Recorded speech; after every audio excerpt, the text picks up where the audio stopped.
Firman Tuhan hari ke-312, Kitab Yeskil pasal 34 ayat 23. Perikop, mengangkat gembala yang baik. Firman Tuhan pada hari ini, di hari yang ke-312, yaitu diambil dari kitab Yeskil pasal 34 ayat 23 dengan perikop mengangkat gembala yang baik.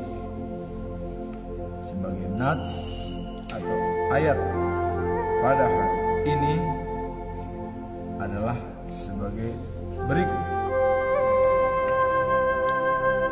Aku akan mengangkat satu orang gembala atas mereka yang akan menggembalakannya, yaitu Daud hambaku.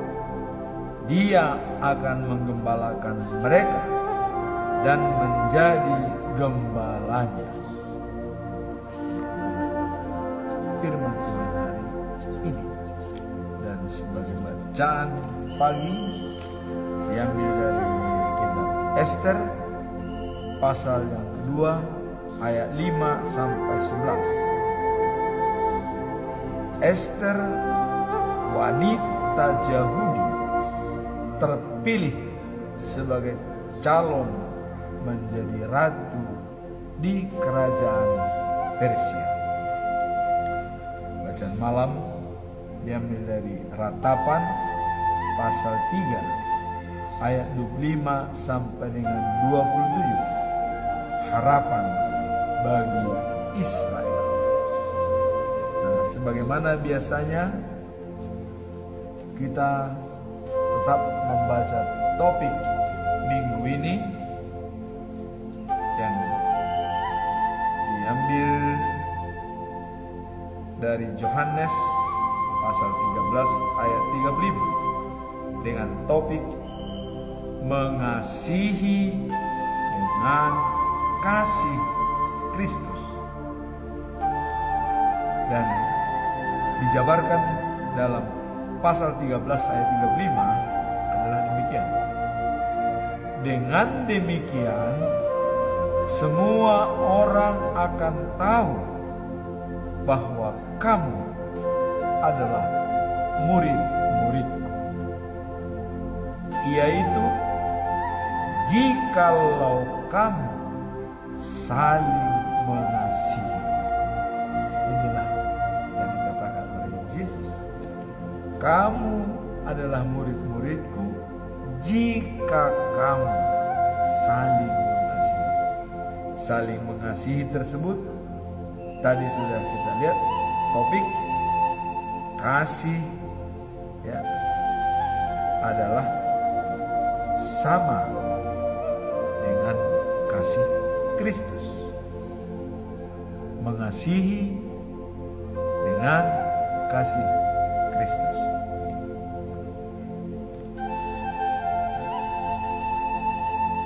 Untuk mewujudkan atau mengimplementasikan kasih yang dinyatakan oleh Yesus adalah pada saat Yesus menyimpulkan hukum Tuhan yang kedua. Hukum Tuhan yang pertama dan yang utama dikatakan, cintailah Tuhan Allahmu dari segenap jiwamu, dari segenap hatimu, dari segenap akal budimu, dari segenap kekuatanmu. Jadi dari segenap hati, dari segenap jiwa, dari segenap akal budi, dan dari segenap kekuatan. Itulah hukum yang utama dan yang pertama. Kalau kita lihat penjabarannya adalah dari titah pertama sampai dengan keempat, disimpul dalam hukum yang utama dan pertama.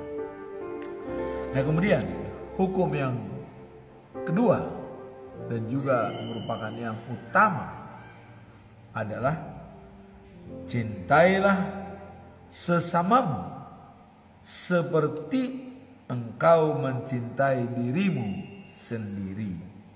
Nah, topik kita adalah mengasihi dengan kasih Kristus. Nah, kasih yang dijabarkan oleh Tuhan Yesus ada dua, vertikal kepada Tuhan dan horizontal kepada manusia. Tertulis dalam Markus pasal 12 ayat 30 sampai dengan 31. Nah, sekarang mengasihi dengan kasih Kristus. Bagaimanakah bentuk daripada kasih Kristus yang paling utama dalam Alkitab? Kita mengenal ada 4 kasih dalam Alkitab. Pertama adalah kasih storge, adanya hubungan keluarga. Kita saling mengasihi antara bersaudara, ya, yang sekandung, ya, yang bersaudara adalah kakak adik. Itu namanya kasih storge dalam Alkitab. Nah, kemudian meningkat kepada kasih yang kedua, yaitu filia, yaitu mengasihi dengan saudara yang bukan saudara kandung, tapi adalah teman di luar daripada silsilah keluarga kita, melebar kepada teman. Kasih yang ketiga adalah kasih eros, percintaan. Adanya kasih antara suami istri, antara laki-laki dan perempuan. Dan ini adalah merupakan hadiah dari Tuhan Allah untuk beranak cucu dan untuk melanjutkan keturunan. Itu yang disebut kasih eros. Dan semua manusia yang sudah berkeluarga sudah menjalankan kasih eros.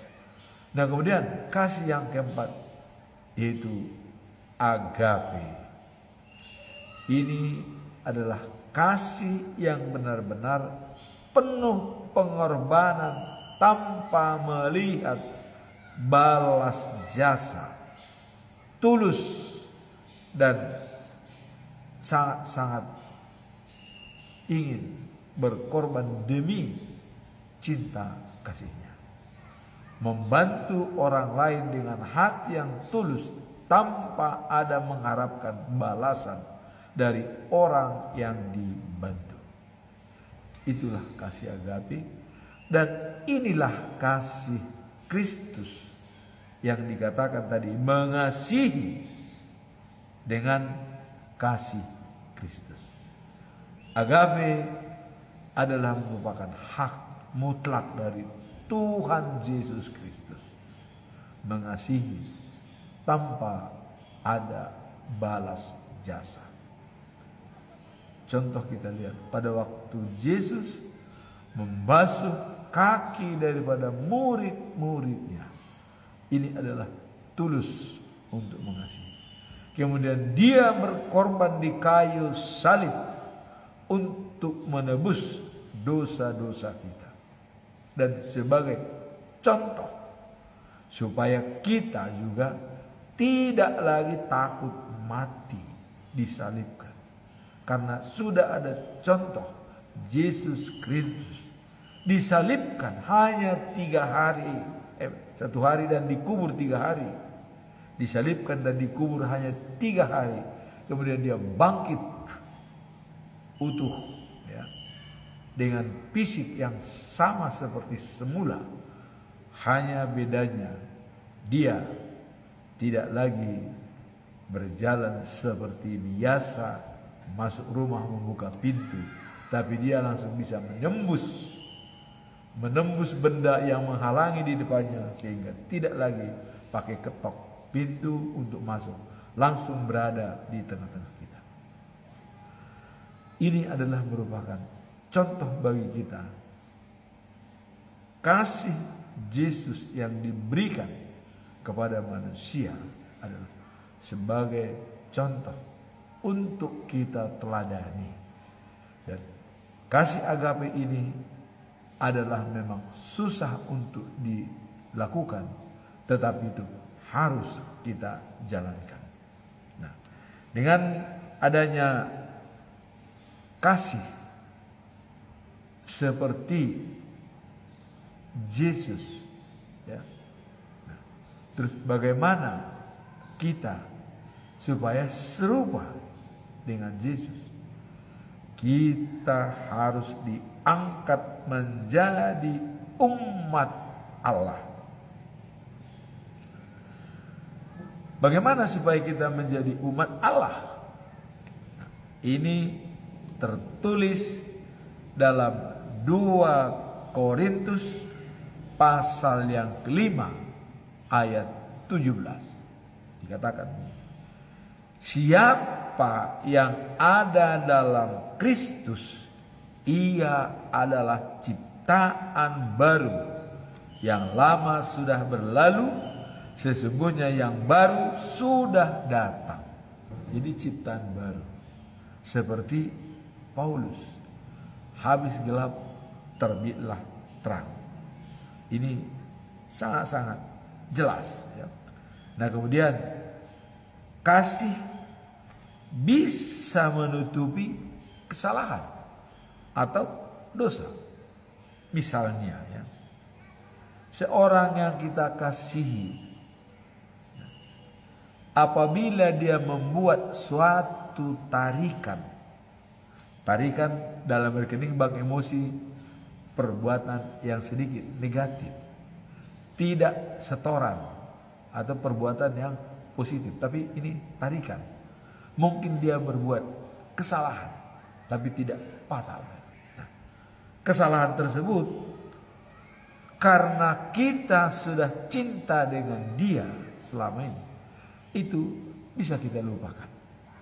Maka kasih bisa menutupi dosa, bisa menutupi kesalahan.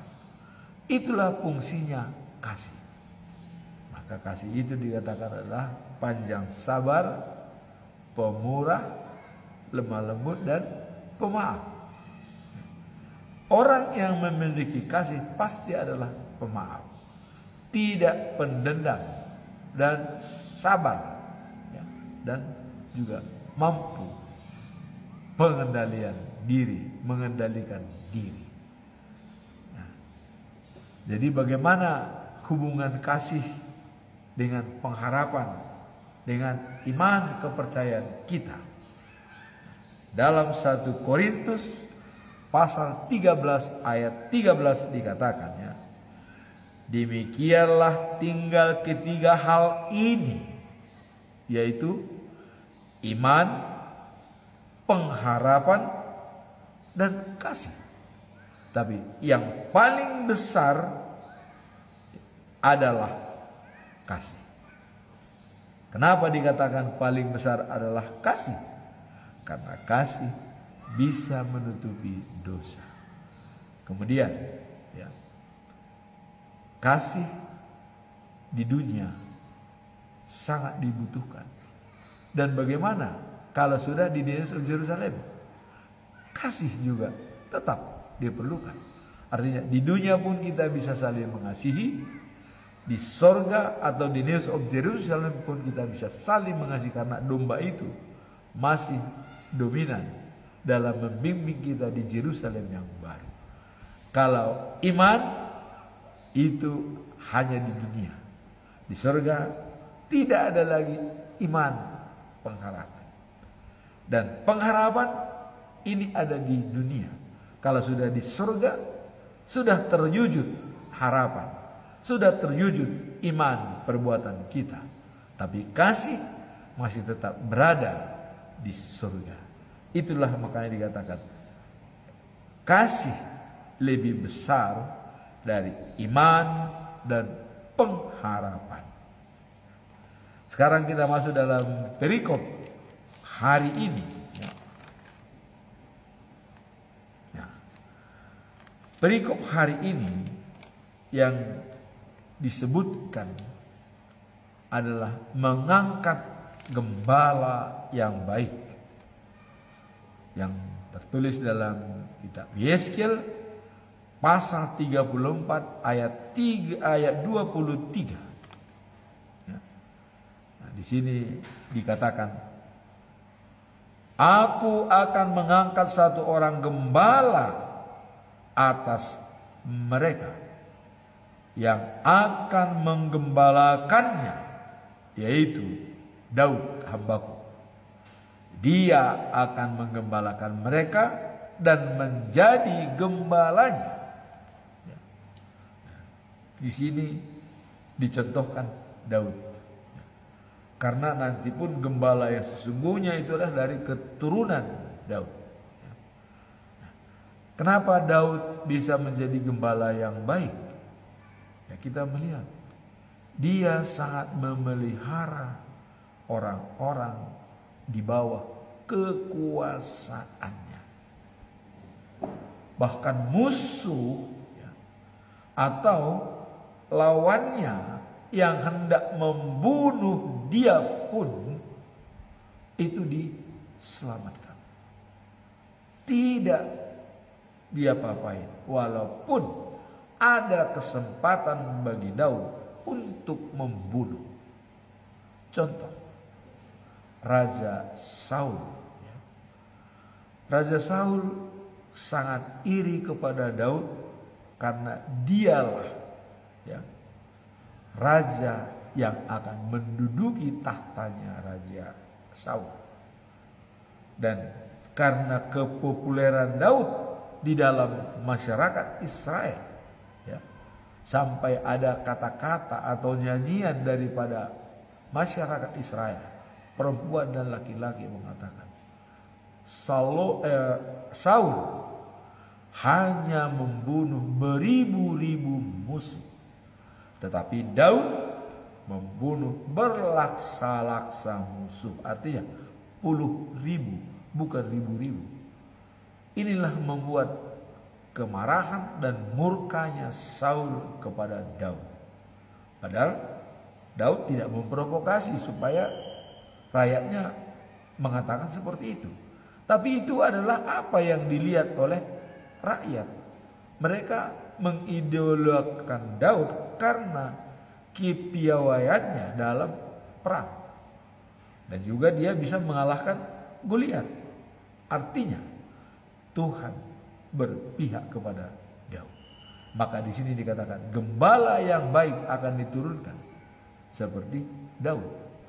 Nah, tapi gembala yang sesungguhnya nantinya adalah diturunkan dari keturunan Daud, yaitu Yesus.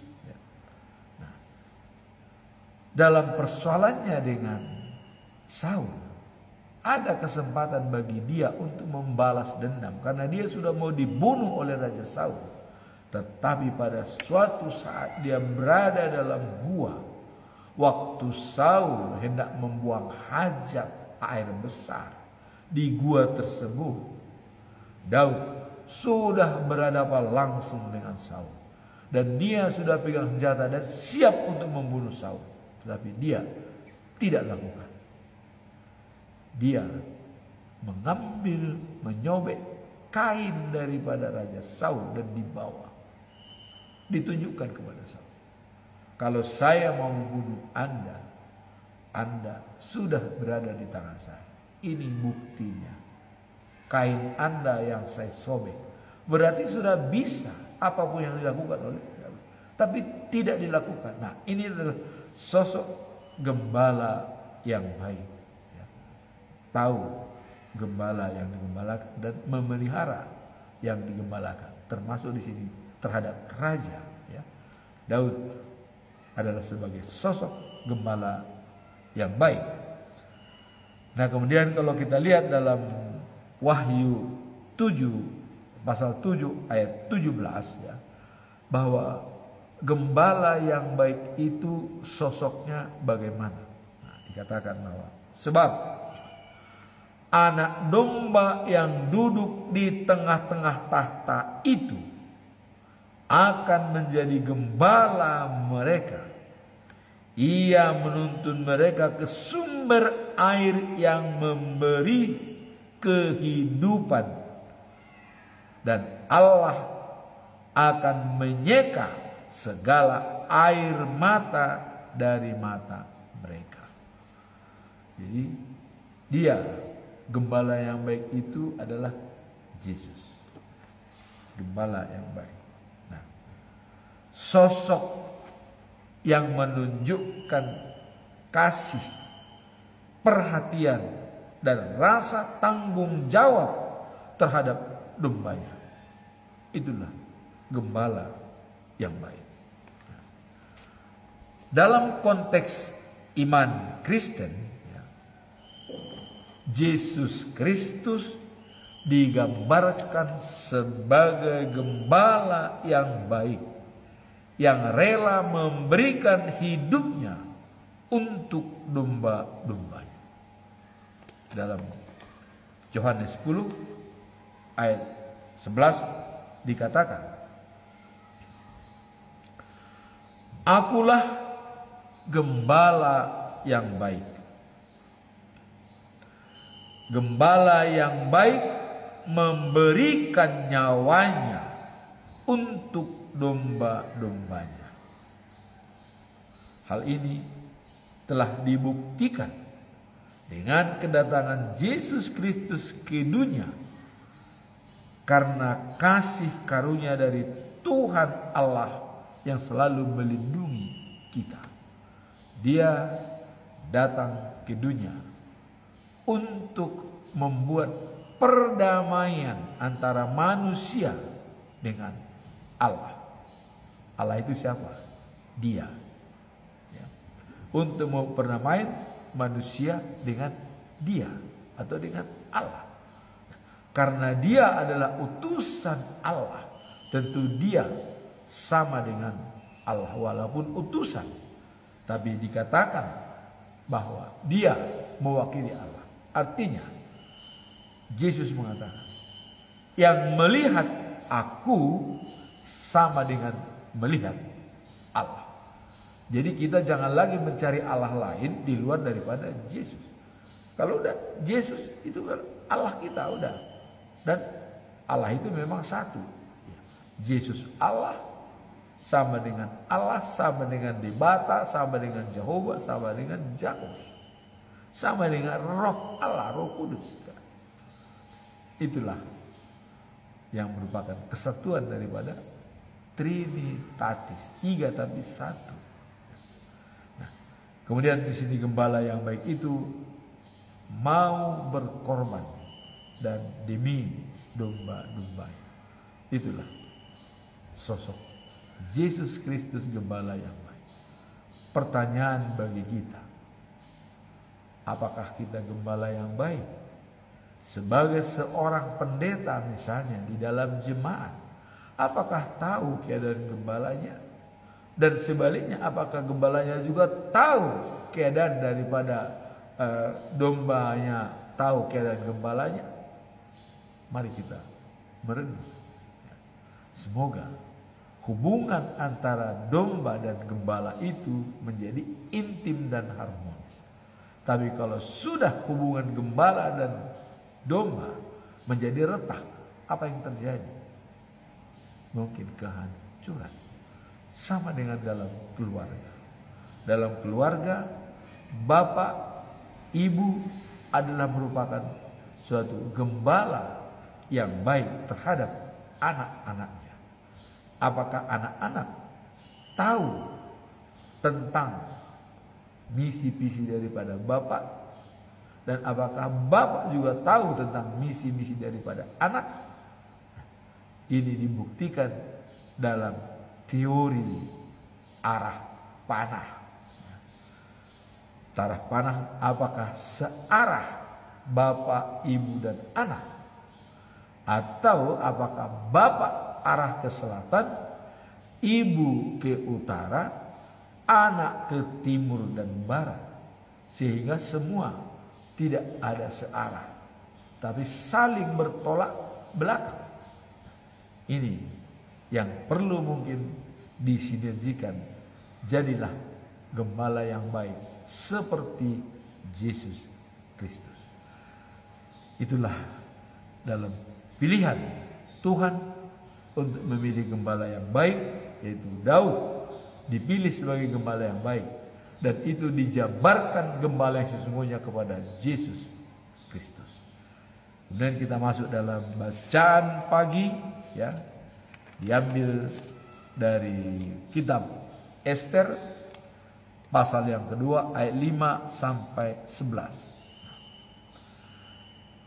Kemarin kita sudah melihat ada perintah untuk mencari pengganti daripada Wasti yang membangkang terhadap raja, dan sudah dikeluarkan oleh Raja Ahasiweros, ya, dari kerajaan Persia. Dan raja berenung dan memikirkan kejadian yang dialami dengan pembangkangan daripada Ratu Wasti yang sudah dikeluarkan dari istana. Maka raja memerintahkan kepada semua 127 provinsi untuk mencari seorang wanita yang berperan nantinya sebagai Ratu Ahasiweros di kerajaan Persia. Dalam hal ini ada seorang wanita Yahudi, dan dia adalah yatim piatu. Bapaknya sudah meninggal, ibunya sudah meninggal, tetapi wajahnya adalah cantik dan boleh dikatakan sangat bagus di dalam kalangan gadis-gadis.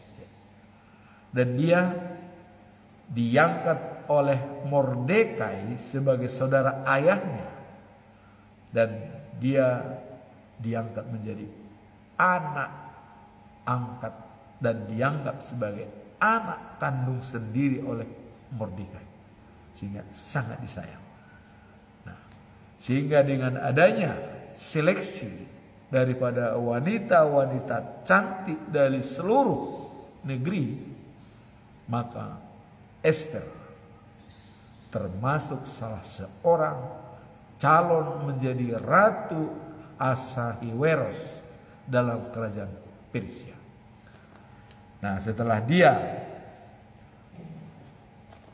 dapat nomor dan mereka semua dibawa ke Susan, ibu kota Persia. Dari 127 provinsi semua dikumpul jadi satu. Nah, sehingga dia, artinya dia dibawa ke Susan, dan Ester ini dulunya kalau nama Ibrahimnya adalah Hadasa, ya, itu nama Yahudinya. Dia telah yatim piatu dan diangkat, anak angkat oleh Mordekai. Nah, kalau Mordekai inilah yang ikut dibawa dari Yerusalem oleh Raja Nebukadnezar sebagai terbuang, diasingkan ke Babel. Nah, sehingga di Babel dia bertemu dengan Ester dan diangkat menjadi anak angkat dia sendiri dan menjadi sebagai anak kandung. Nah, kemudian setelah perintah raja diumumkan ke seluruh provinsi Persia, ya, banyak gadis dikumpulkan di Susan, ibu kota Persia, dan Ester salah satu calon ratu dibawa ke Susan. Mereka semua dibawa ke istana dan diawasi oleh kepala rumah tangga wanita istana, yaitu Hegai. Kemarin kita dengar, ya, Hegai adalah kepala rumah tangga wanita di istana. Dan apa yang terjadi? ternyata Hegai sangat kagum kepada Ester, ya, dan sangat suka kepadanya. Maka Ester diberikan perawatan khusus yang termewah di istana dari wanita lainnya. Coba. Dan ditugaskan ada 7 gadis cekatan untuk melayani dia, untuk merias Ester. 7 gadis spesial dibuat oleh Hegai dalam merawat kecantikan dan merawat bodi, semua tubuhnya dirawat oleh mereka di istana. Itulah kelebihan Ester dari calon-calon lainnya yang ikut dalam pemilihan ratu untuk menjadi istri Raja Ahasiweros. Nah, kemudian Mordekai sangat senang. Dan dia, ya, sudah mengatakan kepada Ester, rahasiakan asal usulmu. Jangan sebutkan kau orang Yahudi. Jangan disampaikan. Jadi Ester tetap dirahasiakan. Tidak dikatakan orang Yahudi. Karena apabila nanti dia dikata orang Yahudi, ini bisa berpengaruh karena ada latar belakang antara Yahudi dan Persia. Karena orang Yahudi di tanah Babel adalah merupakan buangan dari Yerusalem, ya, yang sudah diduduki oleh Nebukadnezar. Nah, kemudian apa yang terjadi pada Ester? Dengan sudah dihias dan sudah dirawat di istana, dan Mordekai sudah mengawasi dengan seksama, kita akan melihat episode berikutnya apa selanjutnya terjadi pada Ester. Namun kesiapan dia dan juga ketulusan hatinya, kemauan dia sudah mempersiapkan diri untuk menjadi ratu di kerajaan Persia sebagai istri daripada Raja Ahasiweros.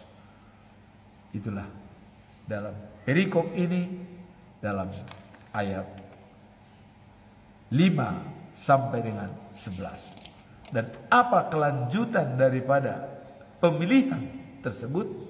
Apakah Ester dapat terpilih atau bukan? Kita lihat episode berikutnya besok. Sekarang kita masuk dalam bacaan malam, ya, yaitu diambil dari kitab Ratapan pasal 3 ayat 25 sampai 27. Ya. Harapan bagi Israel. Ayat 25 dikatakan, Tuhan baik kepada orang yang berharap kepadanya dan kepada orang yang mencari Dia.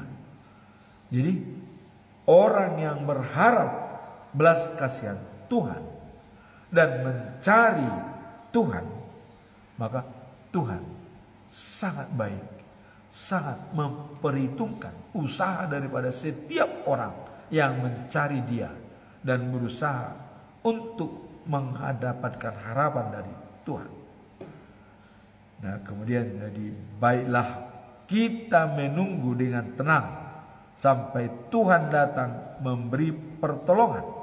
Ayat yang kedua 27. Baiklah kita belajar menjadi tabah pada waktu kita masih muda. Sekarang apa makna dan pesan moral dari perikop ini, ya, bahwa harapan bagi Israel? Kalau kita lihat makna dari perikop ini adalah mengenai harapan dan pertolongan Tuhan kepada umatnya Israel. Harapan dan pertolongan Tuhan kepada umatnya Israel. Itulah makna daripada perikop ini. Kemudian ayat-ayat ini menekankan pentingnya menanti dan pengharapan dari Tuhan. Jadi kita harus sabar menanti, ya, bahwa sesuai itu akan terjadi. Kemarin kita disuguhin Habakuk berdoa dan pergi ke menara penjagaan dan menunggu apa jawaban Tuhan. Tuhan menjawab, ukirkan dalam 2 tanah liat, ukirkan bahwa rencana Tuhan pasti tiba pada waktunya, tidak akan ditunda. Kalau sudah ditetapkan hari H, pasti datang hari H. Kalaupun katanya Anda merasa seolah-olah menunggu atau lambat, tapi ingat, tetap tiba pada waktunya. Dan yang perlu diingatkan kembali adalah orang yang baik akan hidup dan diselamatkan, tapi orang yang jahat akan mati dan tidak diselamatkan. Itulah peringatan daripada Tuhan untuk menjalankan visi misi inilah. Maka Yesus datang ke dunia untuk membawa perubahan besar bagi umat manusia dan berita keselamatan itu supaya orang semua sadar akan keselamatan itu. Karena Allah tadi sudah mengatakan bahwa orang yang baik dan sesuai dengan kehendak Allah akan hidup selama-lamanya. Tapi orang yang jahat, yang menentang Allah, dia akan mati, tidak akan beroleh hidup yang kekal.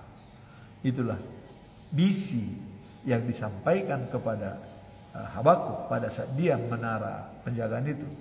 Tuhan menjawab, ukirkan, tuliskan dalam, supaya bisa dilihat oleh semua orang, ya, dan tidak akan ditunda. Itu pasti datang. Dan dikatakan juga kesiapan kita dalam menyambut kedatangan tersebut. Nah sekarang,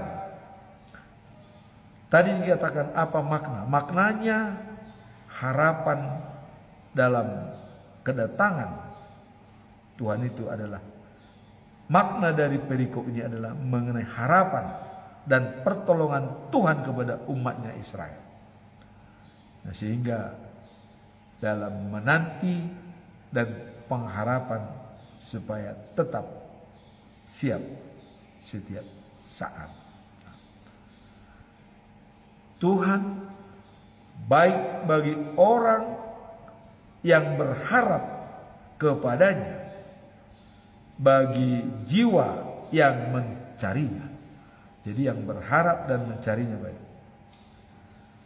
Baiklah seseorang menanti dengan sabar keselamatan dari Tuhan, baik bagi seorang laki-laki maupun itu adalah perempuan dan seorang laki-laki muda yang memikul kuk dalam masa mudanya. Jadi artinya ini diingatkan khususnya kepada orang yang masih muda, ya. Jiwa mencarinya harus ditanamkan kepada seseorang yang masih muda, dan jiwa berharap kepada Tuhan juga harus ditanamkan kepada mereka.